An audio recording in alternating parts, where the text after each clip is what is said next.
tentang masalah yang kita mengerti ketika orang itu meninggal dunia, maka ruhnya lebih dominan daripada jasadnya. Pertanyaan yang sering kita jumpai, Ustadz, apakah bentuk ruh sama dengan jasad? Nah, ini.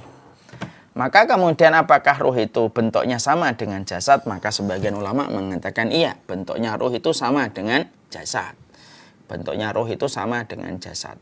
Karena sebagaimana bentuknya ketika dia menemani manusia itu ketika hidup, maka dia sebagaimana bentuknya, yaitu dari ujung rambut sampai ujung kakinya. Maka ketika dicabut kan, nah, dia melewati dari bawah kan, dia ngelewatin kemudian lututnya, ngelewatin pinggulnya, ngelewatin dadanya, dan terakhir yaitu adalah ketika melewati tenggorokannya. Dan peristiwa yang paling berat dalam sakaratul maut adalah ketika melewati tenggorokan. Makanya kan kita selalu mendapati banyak sekali ayat itu apa? Yaitu falaula idza balagatil hulqum. Kalau nyawa itu sudah di kerongkongan, nah itulah yang paling berat. Nah, pada saat itulah bagian ruh yang paling terakhir yang di bawah kakinya itu melewati tenggorokan jasadnya.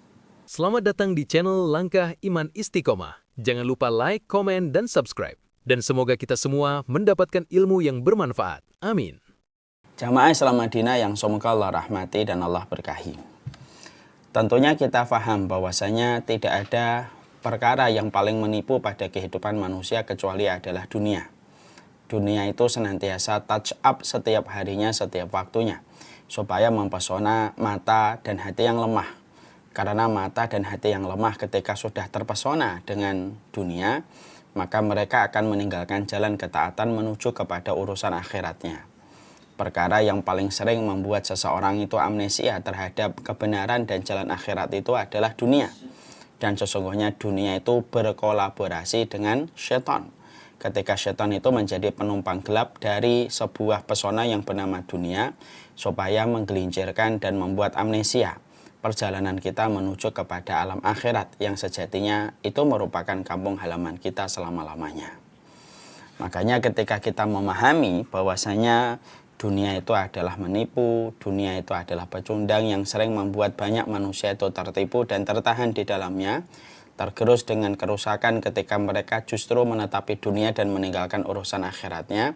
Nah, inilah yang menjadikan kita, kenapa kita secara intensif membahas kitab At-Tadhkirah yang disusun oleh Syekh Al-Qurtubi rahimahullahu ta'ala, karena mengkaji kitab At-Tadhkirah merupakan bagian dari puzzle-puzzle keimanan yang bisa kita rangkai supaya kita ingat bahwasanya perjalanan kita bukanlah di dunia, tetapi perjalanan kita akan terus berlanjut sampai pada kehidupan kita di akhirat. Kitab At-Tadhkirah bukan menceritakan masalah sholat, kitab At-Tadhkirah tidak menceritakan tentang puasa, bukan pula menceritakan haji dan umrah, tetapi kitab At-Tadhkirah menceritakan tentang bagaimana perjalanan kita menuju kepada kematian. Dan semoga seluruh pesona dan pernak-pernik dunia yang sering kita lihat, yang sering kita perhatikan, dengan kita mengkaji kitab At-Tadhkirah mampu menyeimbangkan seluruh amnesia yang pernah kita lewati ketika kita lupa bahwasanya akhir kehidupan kita adalah di akhirat. Nah, itulah merupakan salah satu di antara ratusan alasan kenapa kita mengkaji kitab ini. Kitab yang membahas tentang kematian, kitab yang membahas tentang alam barzah, dan kitab yang membahas tentang kehidupan kita di akhirat. Semoga kita mendapatkan keberkahan dari apa yang kita pelajari untuk mempersiapkan apa yang harusnya kita persiapkan pada kehidupan kita menuju kematian. Dan itulah sebenarnya definisi takwa. Makanya kan Ali bin Abi Thalib itu menyebutkan ketika beliau tanya, "Ma huwa taqwa?" Takwa itu apa sih? Maka Ali bin Abi Thalib itu menjawab, takwa itu ada 4. 1, al-khaufu minal jalil. Kamu takut kepada Allah Subhanahu wa taala. Yang kedua, al-amalu bitangzil. Kamu beramal dengan apa yang Allah turunkan sebagaimana yang dicontohkan oleh Rasulullah sallallahu alaihi wasallam. Yang ketiga, al-qanaatu bil qalil. Kamu merasa qanaah, merasa cukup dengan irisan rezeki sedikit yang Allah bagikan kepadamu. Dan yang keempat, isti'dadul yaumir rahil, yaitu adalah persiapan akhiratnya itu jauh lebih panjang dan lebih matang daripada persiapan dalam urusan dunianya. Dan kita mempelajari kitab At-Tadhkirah merupakan bagian dari irisan sifat ketakwaan yang ingin kita raih. bahwasanya mempersiapkan urusan akhirat pada perjalanan yang panjang itulah merupakan bagian dari sifat ketakwaan yang harusnya kita mengenakan dalam kehidupan keimanan kita. Sekarang mari kita kemudian membahas. Sebelum kita membahas, karena yang kita akan bahas pada kesempatan hari ini adalah pembahasan dari Imam Al-Qurtubi tentang masalah hal-hal yang perlu diluruskan tentang masalah ruh. Tentang masalah ruh, masalah jasad, masalah anak-anak, masalah adab kubur, itu yang kita akan bahas pada kesempatan hari ini.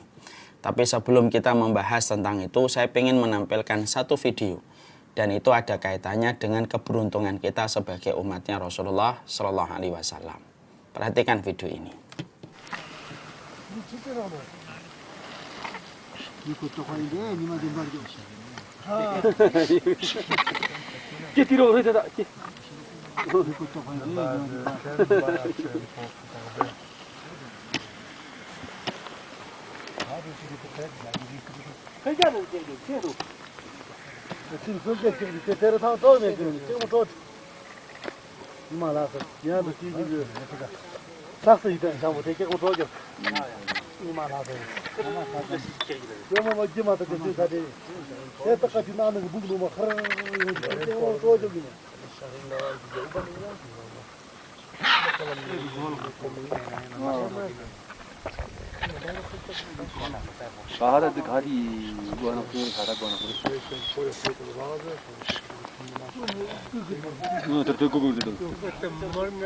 Gak ada soundnya enak.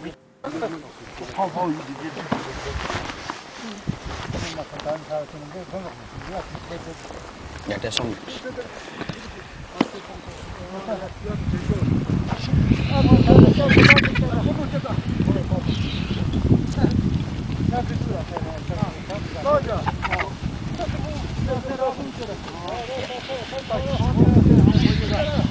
Video yang baru saja kita dapatkan ini merupakan sebuah fenomena atau sebuah pemandangan yang kita lihat di daerah Tibet. Di daerah Tibet. Ternyata orang-orang Tibet itu ketika ada yang meninggal di antara mereka, setelah jasadnya itu beberapa hari nanti akan dibawa ke puncak-puncak tebing. Lalu di puncak-puncak tebing itu seluruh daging-dagingnya akan dipotong-potong menjadi daging-daging kecil sebagaimana yang tadi kita lihat. Sudah menunggu puluhan bahkan ratusan burung pemakan bangkai yang mereka sudah berada di situ untuk melahap apa yang nanti akan diberikan kepada mereka. Daging-daging yang sudah dicacah-cacah dari daging manusia yang meninggal dunia, kupingnya, matanya, dicongkel semuanya yang bisa untuk kemudian diambil. Lalu disebarkan kepada burung-burung untuk dimakan dari burung pemakan bangkai. Biasanya ritualnya setelah mereka nanti makan, kalau videonya kita lanjutkan, kemudian burung itu akan dituruh untuk terbang. Lalu mereka menganggap bahwasanya orang yang meninggal dunia itu ruhnya sudah dibawa ke langit dan akan menuju kepada kayangan. Kalau kita mendapati video tersebut, apa yang kita dapatkan? Yang pertama, sungguh beruntungnya kita ketika kita telah berjumpa dengan Nabi dan telah beriman kepada Nabi.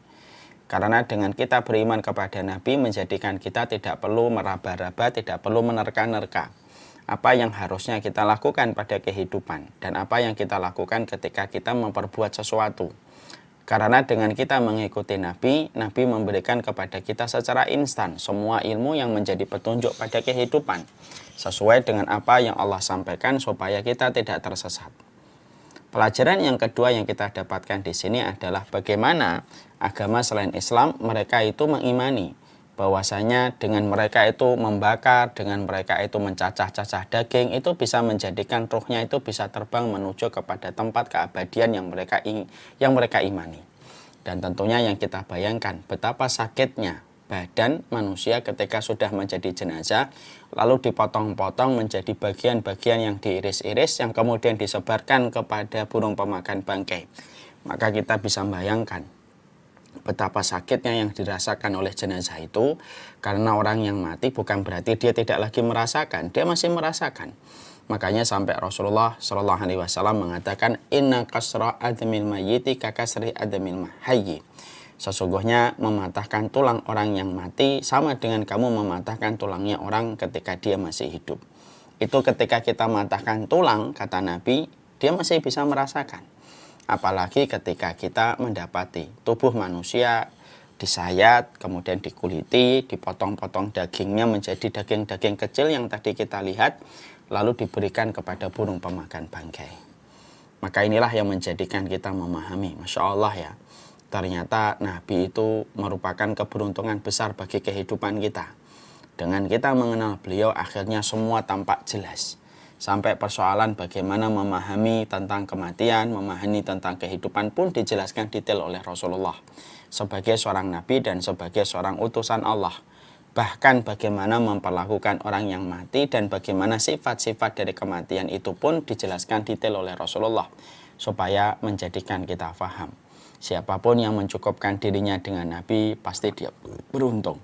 Tapi siapapun yang mereka tidak pernah mencukupkan dirinya dengan apa yang diajarkan oleh Nabi, maka sejatinya mereka berada pada sebuah kerugian dan kerusakan yang besar pada kehidupan dunia dan akhiratnya. Selawat kita kepada Rasulullah SAW. Sekarang kita akan mencoba untuk memahami. Setelah kita memahami tadi bahwasanya video yang tadi kita saksikan di Tibet, bagaimana mereka meyakini daging-daging yang dimakan pemakan burung itu akan dibawa terbang menuju kepada kayangan bersama dengan potongan-potongan daging pada jenazah yang mereka potong-potong itu. Sekarang mari kita membahas bagaimana sih kita membahas hubungan antara ruh dengan jasad.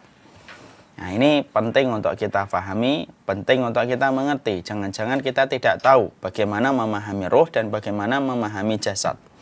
Padahal ini termasuk salah satu perkara-perkara yang kita harus imani. Karena salah satu perkara yang kita imani adalah hari berbangkit. Dan ketika kita mengimani hari berbangkit, maka sesungguhnya salah satu di antara materi dan konten yang termasuk pada keimanan kepada hari berbangkit itu adalah bagaimana kita mengetahui keimanan kita kepada perkara kematian. Makanya ruh ini harus dibahas supaya kita paham, supaya kita ngerti. Karena kita hari ini hidup di antara banyak sekali penyimpangan-penyimpangan dalam keyakinan.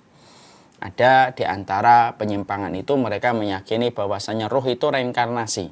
Ruh itu akan pindah dari satu jasad kepada jasad orang lain. Kalau amalnya lebih baik, dia berpindah kepada orang yang lebih beruntung secara finansial dan sosial. Kalau dia amalnya baik pada kehidupan sebelumnya. Kalau kemudian ternyata dia amalannya buruk, dia akan berpindah kepada hewan. Dan ini sering kita jumpai pemikiran yang semacam ini dan banyak orang yang masih meyakini semacam ini.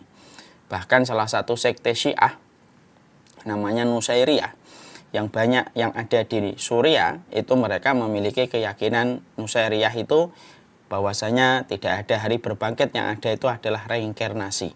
Karena ruh berpindah dari satu manusia ke manusia yang lain sesuai dengan tingkat amalnya, dan kalau amalannya buruk pada kehidupan sebelumnya dia akan pindah kepada hewan. Ada pula yang mengatakan bahwasanya roh itu binasa setelah orang itu meninggal dunia. Ini kan berbagai macam hal yang kita sering jumpai dalam kehidupan kita. Dan banyak di antara kita, walaupun kita hidup sudah lama, tapi banyak di antara kita yang justru kadang juga belum mengetahui bagaimana kita memahami ruh pada kehidupan kita ketika kita beriman kepada hari berbangkit. Maka kita harus mengetahui sebelum kita membahas tentang lebih lanjut, persoalan ruh itu sudah dijawab oleh Allah pada salah satu ayatnya, yaitu adalah surat Al-Isra. Mari kita baca dalam surat Al-Isra ini. Wa yas'alunaka 'anir ruh. Sesungguhnya mereka bertanya kepadamu tentang ruh. Siapa sih yang bertanya? Sampai Allah terangkan di sini, yang bertanya adalah kaum Yahudi. Mereka bertanya wa yas'alunaka 'anir ruh. Mereka bertanya tentang ruh. Maka katakanlah, Allah menyuruh Nabi untuk menjawab, Qulir ruhu min amri rabbi wa ma utitum minal ilmi illa qalila.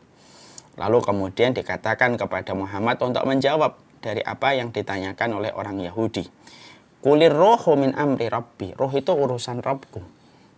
Wa ma utitum minal ilmi. Dan tidaklah kalian diberikan ilmunya kecuali illa qalila, kecuali sedikit sekali. Jadi kalau kita membaca tentang hadis-hadis yang berkaitan tentang ruh, ternyata tidak terlalu banyak yang menjelaskan mungkin sebagaimana yang kita harapkan. Ruh itu bagaimana detailnya itu tidak sampai detail.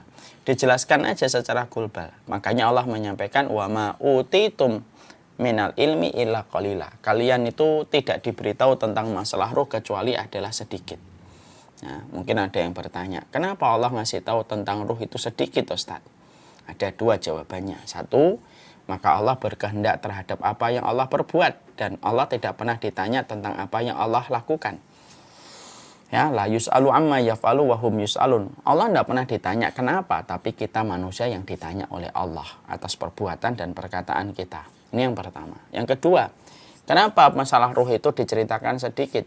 Supaya Allah mengetahui siapa yang beriman kepada hari akhir dan siapa yang mereka setengah beriman kepada hari akhir.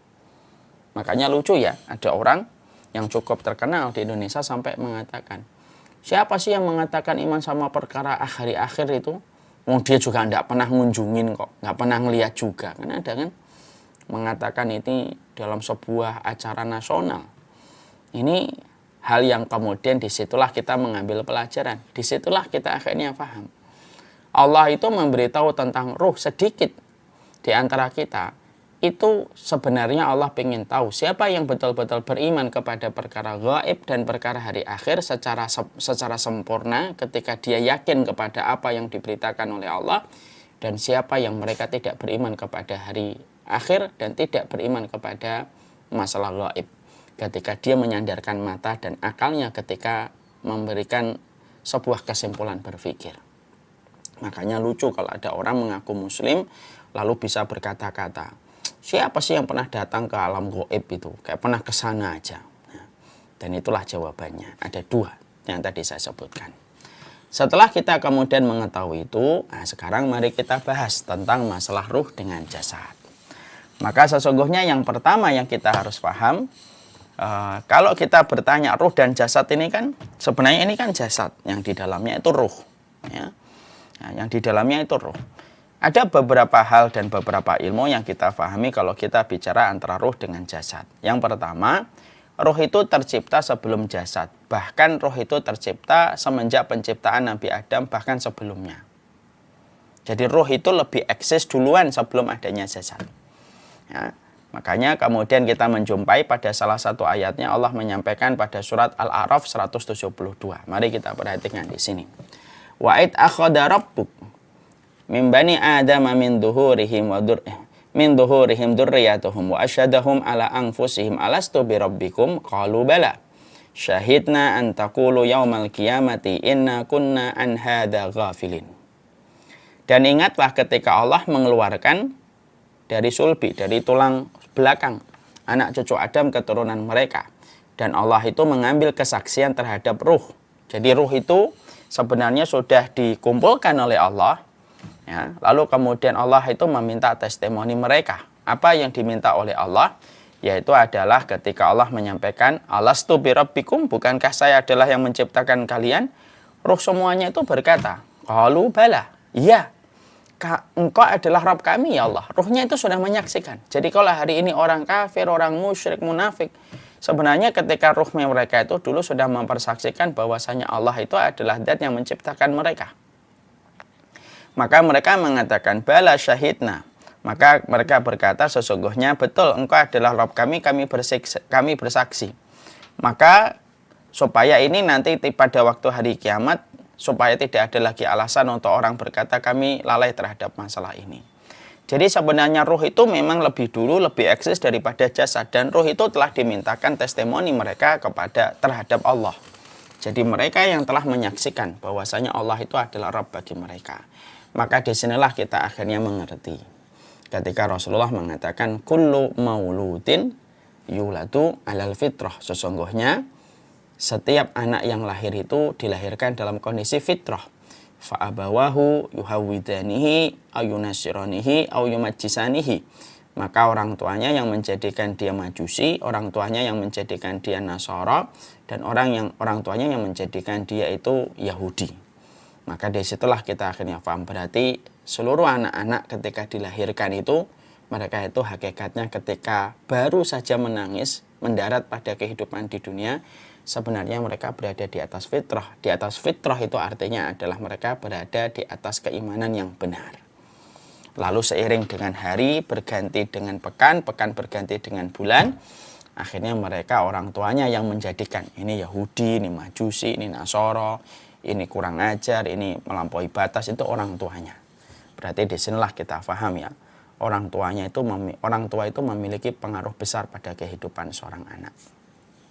Nah, ini saya akan ingatkan sebentar ya, sedikit ya.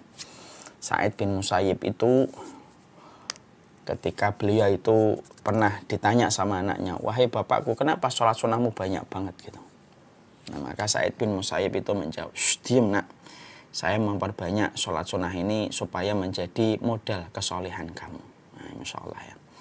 Nah, disitulah kita akhirnya mengetahui bahwasanya roh itu lebih dulu daripada jasad. Setelah kita mengetahui dan kita juga mendapati dalilnya bahwasanya setiap roh itu telah mempersaksikan bahwasanya Allah itu adalah pencipta, lalu akhirnya dia ketika hidup dibuat majusi, Yahudi oleh setan, ditambah lagi oleh setan. Itu orang tuanya yang membuat majusi, Nasara, dan setan juga yang menjadikan mereka akhirnya melenceng dari jalan kebenaran. Maka disitulah kemudian kita mengetahui tentang hakikat ruh pada yang pertama. Yang berikutnya, roh itu lalu ditiupkan kepada jasad. Jadi roh itu lalu kemudian setelah diciptakan lebih dulu, maka dia dimasukkan ke dalam jasad pada waktu seseorang berada pada kandungan ibunya. Roh itu ditiupkan oleh Allah pada waktu berusia 120 bulan. Pada waktu dia berusia 4 bulan, berarti ya 120 hari. Maka pada saat itulah roh itu bertemu dengan jasad. Ya, dia roh itu bertemu dengan jasad.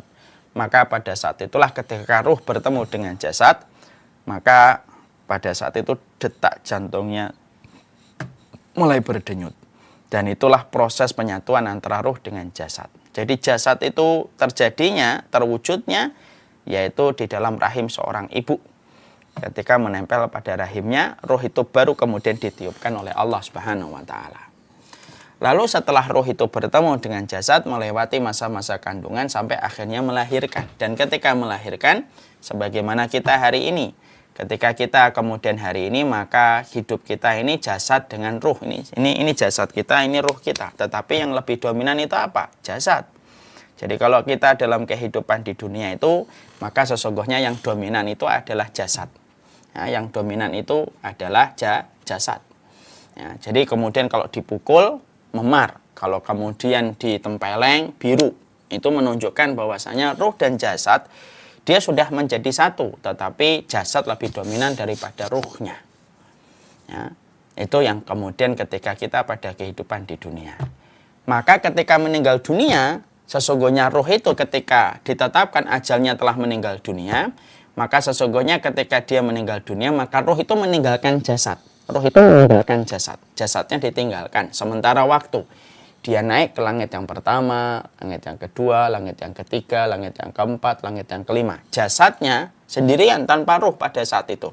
Sebagaimana gigi meninggalkan mulut ketika dia tanggal. Ya.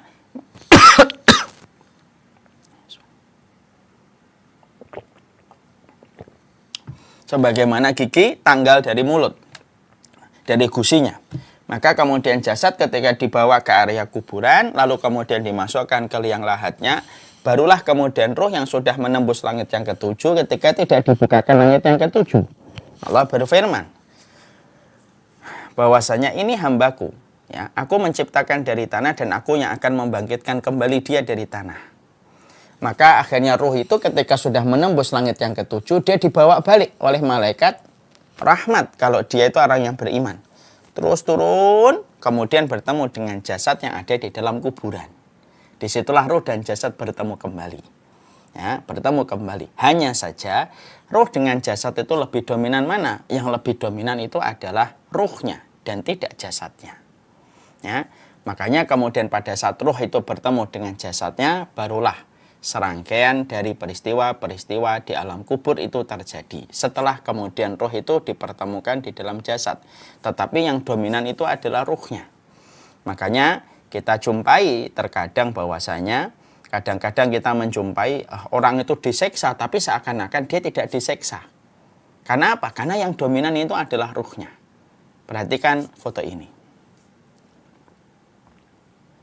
Tahu kita ini siapa? Pasti sebagian besar bisa menjawab. Ini adalah Fir'aun. Fir'aun itu kekal nggak? Dia disiksa dalam kubur atau tidak? Disiksa dalam kubur. Mana ayatnya? Dalilnya, an-naru yu'raduna 'alaiha ghuduwwa wa 'ashiyya. Neraka itu diperlihatkan kepada Fir'aun. Ghuduwwa wa 'ashiyya. Pagi dan sore itu diperlihatkan kepada Fir'aun. Jadi Fir'aun ini melihat neraka, merasakan azab tiap hari. Pagi dan sore terus diperlihatkan oleh Allah. Tapi kalau kita melihat ketika dia diabadikan, lalu kemudian ditinggalkan jasadnya untuk menjadi pelajaran bagi manusia, orang yang beriman setelah peristiwa Fir'aun ini, kalau kita melihatnya seakan-akan tidak ada apa-apanya. Seakan-akan fisiknya ya gini-gini aja, tidak berubah-ubah, apalagi ini sudah dibalsem. Tapi walaupun semacam ini, sesungguhnya dia merasakan adab yang pedih, walaupun dia tidak berada di kuburan. Kenapa? Karena yang disiksa itu adalah ruhnya, yang disiksa itu adalah ruhnya. Maka sesungguhnya yang disiksa itu adalah ruhnya. Tetapi jasadnya itu terkadang, jasadnya itu tidak merasa. Sebagaimana inilah yang kemudian kita dapatkan dari Fir'aun. Karena ketika orang sudah berada di alam barzah, sebagian para ulama mengatakan ruhnya lebih dominan daripada jasadnya. Kalau ada yang mendapatkan kenikmatan, yang lebih dominan itu adalah ruhnya daripada jasadnya. Kadang-kadang jasadnya diuraikan dengan tanah, dimakan dengan cacing, tetapi dia tetap merasakan kenikmatan, ruhnya itu. Maka inilah yang kemudian kita fahami. Beda pada kehidupan di dunia, jasad dan ruh itu ketemu, tetapi yang lebih dominan itu adalah jasadnya. Nah, ini kemudian kita. Kemudian kita mungkin bertanya kembali, ya. Jadi ruh itu betul-betul ada, Ustaz? Ada, dan ruh itu bisa berpindah. Dia bisa keluar dari jasadnya manusia. Makanya kita mendapati riwayat yang sering kita sebutkan, inna ruha idza qubidha tabi'ahul basar. Sesungguhnya ruh itu kalau dia dicabut, maka yang mengikuti ruh itu adalah mata. Berarti ruh itu ya berbentuk dia. Karena apa? Dilihat oleh mata kan. Mata itu kemudian memperhatikan, inna ruha idza qubidha tabi'ahul basar. Ruh itu kalau dicabut, maka mata itu ngikutin dicabutnya itu. Makanya mata melihat ke atas karena ruh itu dibawa ke atas, menunjukkan kepada arasy Allah. Dia dibawa ke atas dia berfisik dia. Maka kemudian di situ akhirnya kita paham berarti ruh itu ada. Dan ruh itu tidak binasa sebagaimana perkataan sebagian besar orang. Sebagaimana perkataan sebagian orang. Sebagian orang mengatakan ruh itu mati, seorang dengan itu mati. Makanya ada yang namanya YOLO, you only lives once. Yaitu kamu hidup hanya sekali. Karena mereka merasa dengan adanya YOLO yang sekarang lagi diviral-viralkan perkataan ini. Karena mereka itu orang-orang yang berpendapat kepada YOLO, kamu hidup itu hanya sekali. Mereka itu secara langsung dan tidak langsung menganggap bahwasanya ruh itu mati seiring dengan jasad yang mati dan selesai semua urusan. Masya Allah ya, ini bahaya betul. Kalau sampai kita tidak ada hari akhir, betapa stresnya orang yang beriman. Ketika ketaatan dia, lalu kedoliman yang ada di sekitar, lalu tidak ada hari pembalasan. Tapi kenapa banyak orang yang beriman itu bahagia dalam ketaatannya? Karena dia tahu ada hari pembalasan. Kenapa ada orang dolim itu bisa bertobat dari kedolimannya? Karena tahu ada hari pembalasan. Kalau hidup hanya sekali dan tidak ada lagi kehidupan setelah kehidupan di dunia, secara logika, rasionalitas, perasaan, tidak masuk itu. Karena pada dasarnya tidak mungkin hidup itu hanya sekali tanpa mempertanggungjawabkan terhadap apa yang telah kita perbuat dan telah kita lakukan. Orang ketika diberikan amanah untuk menyelesaikan satu tugas, mereka pun harus memberikan laporan kan. Ada laporan akhir tahun kan. Pada sesuatu yang sifatnya hanya urusan kecil, urusan mikro, kantornya, atau koperasi. Ternyata ada laporan akhir tahun yang harus dipertanggungjawabkan. Loh, kalau hanya urusan toko, urusan mall, itu ada laporan akhir tahun dan ada laporan harian, ada laporan bulanan. Itu hanya ngurusin mall, itu hanya toko. Ternyata ada laporan. Supaya kemudian ketahuan pemasukannya berapa, pengeluarannya berapa, dan ketahuan ada kebocoran dana atau tidak ada. Itu dalam urusan mall, apalagi dalam urusan kehidupan. Mungkinkah kemudian hidup punya orang itu hanya sekali? Lalu kemudian dia berbuat apa saja gitu, tanpa kemudian ada konsekuensi dalam setiap perbuatannya? Ya tidak mungkin. Maka inilah yang menjadikan kita memahami, inilah yang menjadikan kita mengerti. Bahwasanya disitulah kita mengetahui tentang masalah yang kita mengerti ketika orang itu meninggal dunia, maka ruhnya lebih dominan daripada jasadnya. Pertanyaan yang sering kita jumpai, Ustadz, apakah bentuk ruh sama dengan jasad? Nah, ini. Maka kemudian apakah ruh itu bentuknya sama dengan jasad? Maka sebagian ulama mengatakan iya, bentuknya ruh itu sama dengan jasad. Bentuknya ruh itu sama dengan jasad. Karena sebagaimana bentuknya ketika dia menemani manusia itu ketika hidup, maka dia sebagaimana bentuknya, yaitu dari ujung rambut sampai ujung kakinya.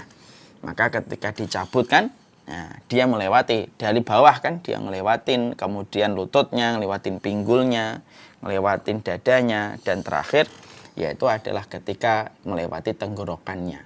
Dan peristiwa yang paling berat dalam sakaratul maut adalah ketika melewati tenggorokan. Makanya kan kita selalu mendapati banyak sekali ayat itu apa? Yaitu falaula idza balagatil hulqum. Kalau nyawa itu sudah di kerongkongan. Nah, itulah yang paling berat. Nah, pada saat itulah bagian ruh yang paling terakhir yang di bawah kakinya itu melewati tenggorokan jasadnya. Dia lepas, mata kemudian melihatnya. Nah, itu yang kita dapatkan dalam riwayat-riwayat yang terjadi disampaikan oleh Rasulullah SAW. Setelah kita mengetahui bahwasanya bentuk ruh itu sama dengan bentuk jasad, maka pertanyaan yang sering muncul. Yang disiksa itu ruh atau jasad, Ustaz? Tadi saya sudah menyampaikan, yang disiksa itu adalah ruh yang dominan. Jasadnya mungkin tidak merasa, seakan-akan tidak terjadi apa-apa, sebagaimana tadi kita melihat Fir'aun. Seakan-akan dia itu diem, padahal dia merasakan yang luar biasa dari adab yang Allah perlihatkan kepadanya, yaitu adab neraka. An-naru yu'raduna 'alaiha ghuduwwan wa 'ashiyya. An-naru yu'raduna 'alaiha ghuduwwan wa 'ashiyya. Maka kalau kita akhirnya bertanya, yang menikmati nikmat kubur itu ruh atau jasad? Yang merasakan adab kubur itu ruh atau jasad? Maka pertanyaannya adalah ruh. Lah ruh itu bisa merasakan sakit, Ustadz? Ya iya. Berarti ruh itu bisa merasakan sakit? Oh iya, ruh bisa merasakan sakit. Ruh itu bisa merasakan sakit. Kalau ruh itu tidak bisa merasakan sakit, tidak ada fungsinya nikmat kubur dan tidak ada fungsinya adab kubur. Ya, karena tidak merasakan sakit, buat apa? Sebagaimana dia kalau tidak bisa merasakan sakit, berarti dia tidak bisa merasakan kenikmatan. Salah. Sesungguhnya ruh itu merasakan kenikmatan sebagaimana ruh itu merasakan siksa dan merasakan adab. Makanya ruh itu kemudian tetap dia itu sebagaimana jasad. Cuma konteksnya berbeda ketika seseorang itu meninggal dunia. Maka ruhnya itu lebih dominan daripada jasad. Cuma yang saya sampaikan, terkadang ruh itu tersambung dengan jasad dalam beberapa kondisi kalau Allah menghendaki. Terkadang. Jadi terkadang itu ruh itu tersambung dengan jasad. Artinya apa yang dirasakan ruh dapat kelihatan pada jasad. Tapi itu hanyalah sesuatu yang sifatnya dapat dihitung dengan jari dan tidak terjadi setiap orang. Contoh, mana ruh yang tersambung dengan jasad? Mari kita ambilkan salah satu di antara bentuk fenomena yang sesungguhnya Masya Allah menambah keimanan kita. Mari kita perhatikan ini.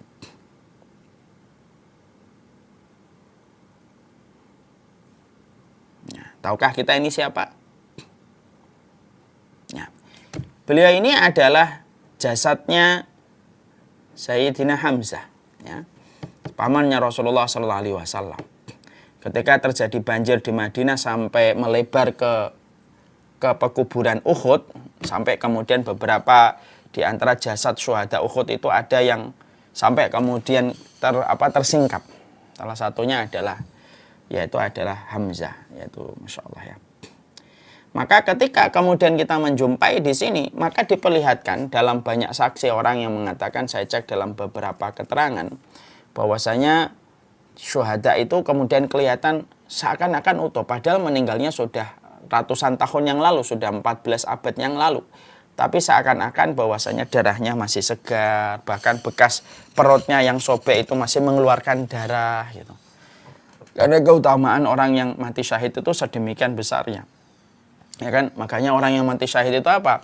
Pertama, dia tidak merasakan sakaratul maut kecuali sebagaimana digigit semut. Orang yang mati syahid itu mereka tidak merasakan azab kubur. Mereka diperlihatkan tempatnya di surga. Orang yang mati syahid itu ketika dibangkitkan dalam kondisi senyum, mereka akan bisa memberikan syafaat kepada 70 di antara para keluarganya. Itulah orang-orang yang mati syahid. Maka salah satunya ini. Kita sering nggak menjumpai ada orang yang dikuburkan lama, tetapi setelah ada pemindahan karena 1 dan 2 kondisi, ketika dipindahkan kaget ternyata orangnya masih utuh. Ya. Ada pula yang kita dapati dan kita jumpai sebaliknya, baru dikuburkan sebentar, kemudian dibuka karena ada beberapa kondisi sudah betul-betul kelihatan gosong. Contohnya di beberapa yang pernah saya dengarkan, ada satu orang yang sudah meninggal dunia, kemudian ternyata dicurigai ada sesuatu dan akhirnya mau dilakukan otopsi. Ketika dibuka baru beberapa hari sudah betul-betul sangat mengerikan perubahan yang terjadi pada jasadnya. Maka inilah yang tadi saya sampaikan bahwasanya yang disiksa itu memang adalah ruh, bukan jasadnya. Karena kalau kita meninggal dunia itu yang dominan itu adalah ruhnya, jasadnya itu tidak dominan. Cuma dalam beberapa kondisi ada kadang-kadang ruh itu berhubungan dengan jasad dalam beberapa hal yang Allah izinkan untuk menjadi tambahan keimanan di dalam penghambaan kita kepada Allah Subhanahu wa taala.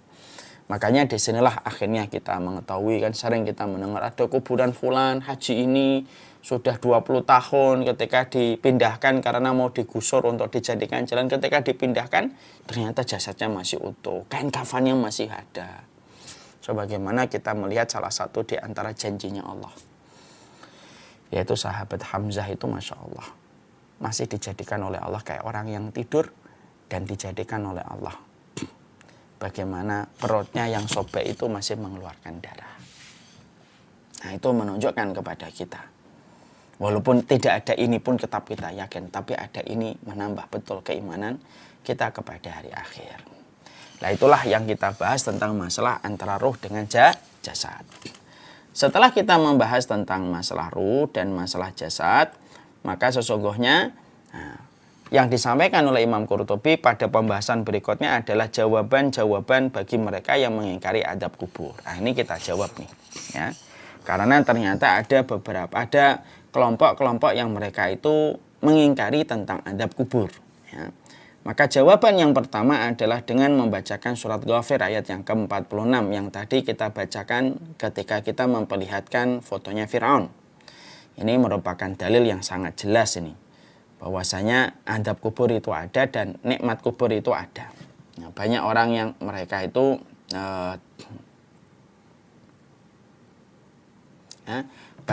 mereka itu mengingkari tentang adab kubur. Padahal telah ditetapkan secara jelas bahwasanya ada di dalam penjelasan Allah dan Rasulnya di dalam kitabullah dan hadis. Allah menyampaikan pada ayat ini surat Ghafir 46, An-naru yu'raduna 'alaiha ghuduwa wa 'ashya wa yawma taqumu sa'atu adkhilu ala fir'auna asyaddal adab. Ya. Kepada mereka dinampakkan neraka pada pagi dan petang, dan pada pagi harinya terjadinya kiamat. Dan dikatakan kepada malaikat, masukkanlah Fir'aun dan kaumnya ke dalam adab yang sangat keras. Maka ini menunjukkan kepada kita bahwasanya ini dalil ini, adab kubur itu ada. Sebagaimana nikmat kubur itu ada. Makanya kemudian kita jumpai surat Ghafir 46. Allah menceritakan tentang adab yang Allah berikan kepada Fir'aun sampai nanti hari kiamat. Sebenarnya dalil satu sudah cukup. Sudah cukup untuk membantah siapapun. Terutama membantah kalangan-kalangan paham-paham yang sesat, yang mereka mengingkari dan menafikan tentang adab kubur dan nikmatnya kubur. Terutama juga kalangan materialisme yang menganggap tidak ada itu namanya kenikmatan kubur dan adab kubur. Padahal jelas bahwasanya dalam surat Ghafir 46 Allah jelas menyampaikan adab kubur itu ada. Kalau kita buka lagi di dalam hadis itu banyak betul yang menceritakan tentang adab kubur. Bukankah Nabi pernah melewati 2 kuburan lalu menyampaikan dua-duanya disiksa dalam kubur, yang satu namimah, mengadu domba, yang satu tidak bersuci. Maka nggak apa-apa. Maka kemudian itu juga menjadi salah satu di antara adab kubur, kan? Maka sesungguhnya azab kubur itu jelas ada, ya. Makanya kita mencoba untuk memberikan jawaban sebagaimana jawaban yang disampaikan oleh para ulama. Lalu kemudian jawaban berikutnya adalah sebenarnya azab kubur itu, ya, kalau ada orang mengatakan, ya, karena banyak sekali orang-orang materialisme, ya, berkata, kami telah menggali banyak ratusan kuburan. Nggak ada itu, mereka tetap sebagaimana ketika ya begitu-begitu aja. Mana itu nikmat kubur dan azab kubur? Selain tadi kita menjawab dengan surat Ghafir 46, maka kita jawab juga bahwasanya azab kubur itu ditimpakan kepada ruhnya manusia, bukan pada badannya. Jadi kalau orang itu melihat, mana azab kubur? Ketika kami gali lagi nggak kelihatan itu. Loh, azab kubur dan nikmat kubur itu ditimpakan dan ditujukan kepada ruh. Kalau ditujukan kepada ruh tidak mampu dilihat oleh mata, karena mata kita ini terbatas. Sebagaimana kuping kita terbatas. Kalau tidak salah kita kan hanya bisa mendengar sampai 3000 MHz. Karena memang telinga kita terbatas, mata kita terbatas. Apa yang tidak dilihat itu bukan sejatinya tidak ada. Itu mah omongan kuno itu. Setiap yang tidak ada berarti setiap yang tidak bisa dilihat tidak ada. Itu omongan orang sosialisme dan komunisme dari dulu itu. Padahal kemudian kita harus paham, cara menjawab yang kedua, sesungguhnya nikmat kubur dan azab kubur itu ditujukan kepada ruh. Makanya kemudian tidak kelihatan oleh mata kita. Badannya tampaknya biasa. Dan kemudian sesungguhnya dia kelihatannya tidak mendapatkan apapun. Karena yang merasakan itu adalah ruhnya. Kayak tadi, kita ngelihat fotonya Fir'aun. Kalau kita ngelihat secara selintas fotonya Fir'aun, ya seakan-akan tidak ada apa-apa pada Fir'aun. Padahal jelas Fir'aun itu mendapatkan azab kubur yang sangat keras. Karena neraka diperlihatkan kepadanya setiap pagi dan petang. Makanya kemudian disinilah kita memahami. Ini jawaban yang kedua. Bahwasanya azab kubur itu kemudian merupakan perkara yang dirasakan ruh dan tidak mampu dilihat secara kasat mata oleh panca indera. Kemudian yang kita pahami pula, sesungguhnya yang lainnya manusia itu ada sebuah analogi yang gampang. Apa yang kita lihat, yang tampaknya yang kita lihat itu seakan-akan diam, itu bukan berarti bahwasanya itu sejatinya adalah diam. Ya, bukan berarti sejatinya tidak terjadi apa-apa. Ya. Karena yang kita lihat, misalkan kita ngelihat ada sesuatu, orang itu tidur. Kita ngelihatnya tidur. Padahal orang yang kita lihat dalam kondisi tidur itu ternyata dia bermimpi. Mimpi buruk atau mimpi baik. Kan nggak kelihatan sama kita. Nggak kelihatan sama kita. Sebentar. Fadil. Sana dulu sama Pak Fadil ya.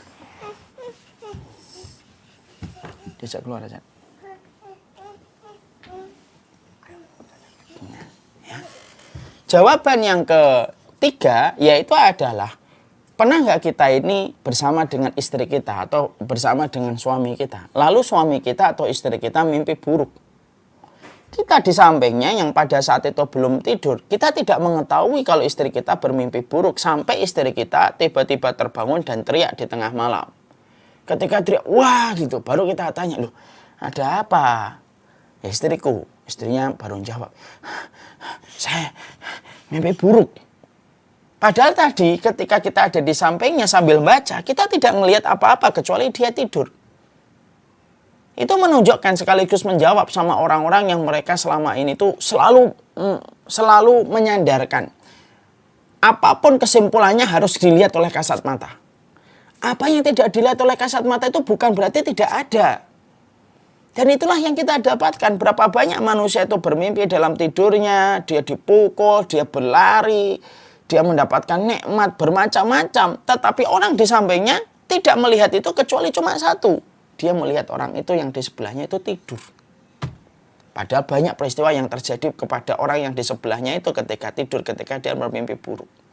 Nah itulah yang menjadikan akhirnya kita memahami. Jawaban 3 inilah yang kemudian sebenarnya bisa menjawab orang-orang yang selama ini menantang-nantang dan berkata bahwasanya tidak ada azab kubur itu, tidak ada nikmat kubur itu. Kami sudah ngelihat kemana-mana. Tapi ternyata kami tidak pernah jumpai bekasnya apa-apa. Dijawab dengan surat Ghafir ayat 46. Kemudian dengan dalil yang tadi datang dari Barok bin Azib tentang bagaimana perjalanan ruh ketika diangkat sampai kemudian dimasukkan ke liang kubur, itu jawaban dengan dalil. Kemudian kita jawab dengan akal, yaitu jawaban itu ada dua, ada nakal, ada akal. Nakal itu dengan dalil. Kalau akal dengan akal itu dengan dua jawaban. Satu, karena sesungguhnya nikmat kubur dan adab kubur itu ditujukan kepada ruh. Dan apa yang ditujukan kepada ruh pantas kalau kasat mata kita tidak mampu melihat. Dan yang kedua, sesungguhnya berapa